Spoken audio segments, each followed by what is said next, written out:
Welcome back. Another wet day in the life of a mobile mechanic.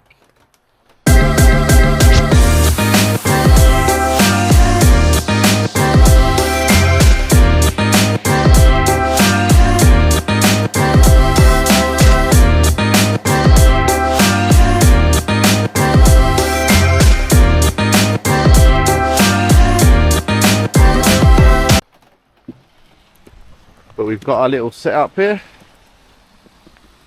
so I can stay nice and dry. Well, say nice and dry, semi-dry. We've just got this broken coil spring on this Fiorno, I think it's called. So apparently the top mounts have been done a year and a half ago, but on the MOT the springs were advisories that they were corroded, so one snapped. So we're going to do both today.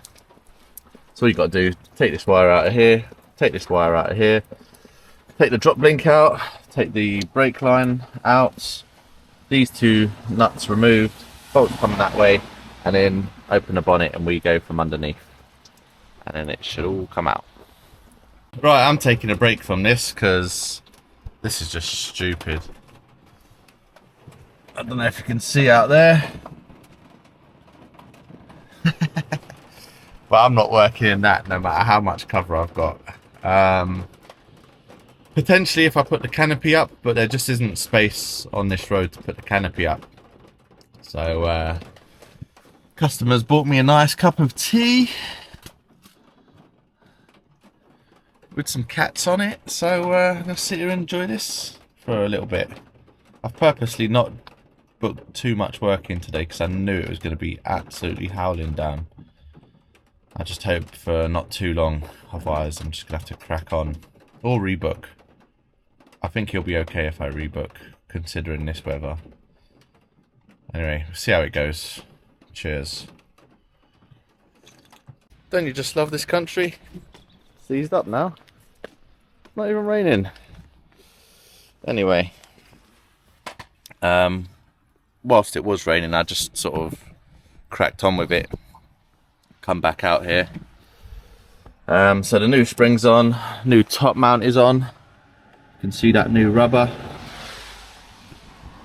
Like I said, the top mounts were replaced not long ago. Had the discussion with the customer and he was happy to go with new ones for the price I quoted. That way I can give warranty on everything I've done as well. So yeah, just got to put back these bolts, this one here, this side's done, and get on to the next side. Right, I'm all done with that Fiorno.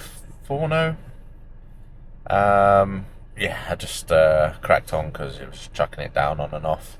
But that's all good. Now I've just got a Polo, I think, to go and have a look at, bit of diagnosis. I think it's got an engine warning light on, but it's not lost any power. I'm gonna guess an O2 sensor.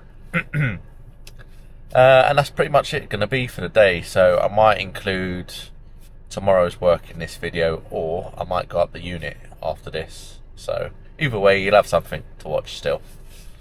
Alright, that Polo, it wasn't an O2 sensor. It was a timing chain. So I asked on the phone before I went there, does it still drive okay? And he said, yeah, still drives fine, no problems with it. Started it up and instantly I was like, oh, that sounds a bit rough. Sounds like it's got a misfire or something. Press the accelerator. So I was expecting a misfire code, but no, there was a camshaft position sensor. I think it said range or performance, but yeah, it didn't sound good, so I'm gonna price him up a timing chain. It's been absolutely horrific trying to film anything in this weather today, so I'll continue this video tomorrow. And then I went to have a quick look at the Golf that I'd done the rear caliper and the brakes on last week. So it failed on the MOT for the caliper and emissions. So we've done the caliper, done the brakes, done the put a clean in the system, so that's obviously passed.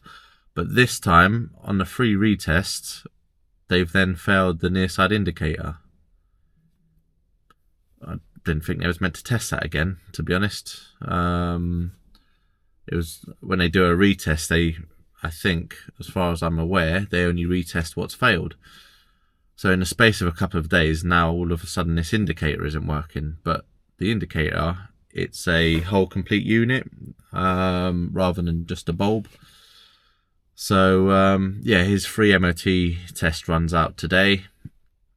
So he's gonna have to pay for another one, unfortunately.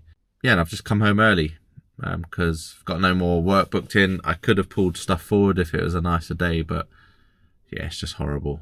And job for tomorrow, an alternator, he's cancelled because he drove it today and he broke down.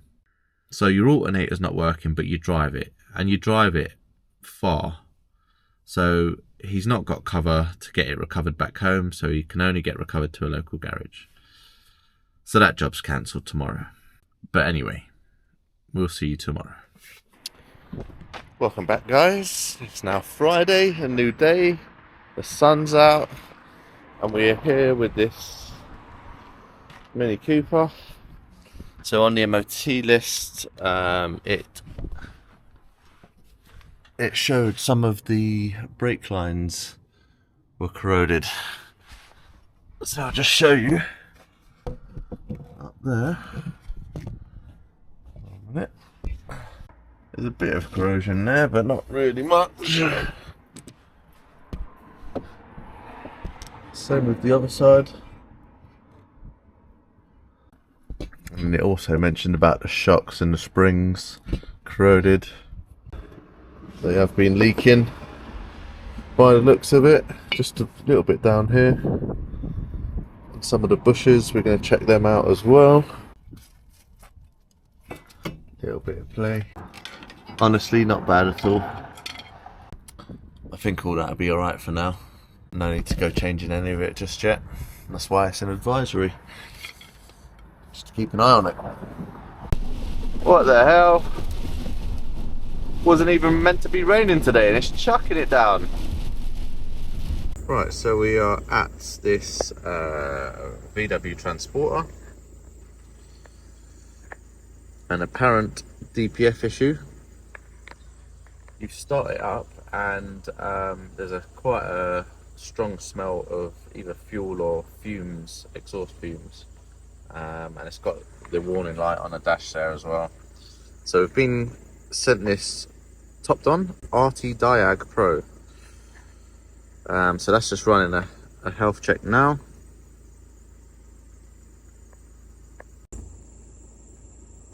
Okay, in the engine control unit we've got a fault for cylinder 1 glow plug circuit.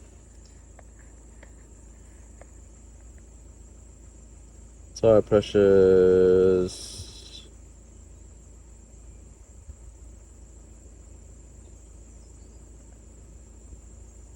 So nothing there. So we're going to go into engine electronics. So actually we have got at idle 5 millibar differential pressure, so that to me would suggest that the DPF isn't blocked. I'm going to bring the revs up to 3,000 now, or as high as they'll go, and that's still only showing 22 millibar. So actually there's nothing wrong with the DPF, but if you look down the back, turn this off. So you've got this pipe here that goes along to the throttle body, and just down there you can see where all the sooty marks are. If I take the light out, but also there's a pipe round the back just down there with the corrugated bit, and there's a little black mark where a load of soot has been coming out. And with the engine running, you can just feel a bit of air coming out of that, so that's where the exhaust gases are coming out. So we'll order up a new one of those, couple of gaskets. There's a fault for the glow plug, so we'll get that ordered up as well. Right, so I'm done with that transporter. I also put a drive belt on whilst I was there because that was squeaking. But it just shows you, one, never believe what the customer says, because he's been on Google, searched his symptoms, and to be fair, maybe what it could have been a DPF issue. But a quick bit of Diag. That's where a machine like the Top Don RT Diag Pro comes in. Simple bit of diagnostics, you know where to look. You can then rule out a DPF clean or a new DPF, whatever. And actually that DPF is in really good condition. However, we've got a fault for that glow plug, which eventually, if that's not working and the van recognises that, it won't do a regen whilst driving. So then your DPF will get blocked up. So we will be back there to do the glow plug and that little pipe round the back. I believe they're quite common to go on those. I've never actually done one myself, but I have heard of them going before. And then obviously the two gaskets on the other pipe coming off the EGR. Anyway, we are on our way to the Golf that we've done the caliper on last week. It somehow went for the retest and it failed on the indicator. So we're going to have to go pick up an indicator unit because it's not a bulb, they're all LED. And then that'll be me done for the day and for the week. As a wise man once said, Aaron, you've earned your corn for the week. Right, and that's pretty much it for the week. I've just put that indicator on the Golf. Customers there, took 2 minutes. But yeah, I do get more involved than what you've seen if this is the first time you're checking out the channel. But yeah, it's just been a bit bitty. The weather hasn't helped. But yeah, if you liked it, hit that subscribe button, press the like button, and just leave me a comment in the comment section. Just let me know what you think. What do you want to see more of? So yeah, thanks for watching. Well, this is exciting. I've just on my way home, and I saw an old boy in his Toyota Yaris broken down, and the hazard lights just flashing, and I thought, oh, his alternator's definitely gone here, and sure enough he has. So yeah, I've just followed him to his garage.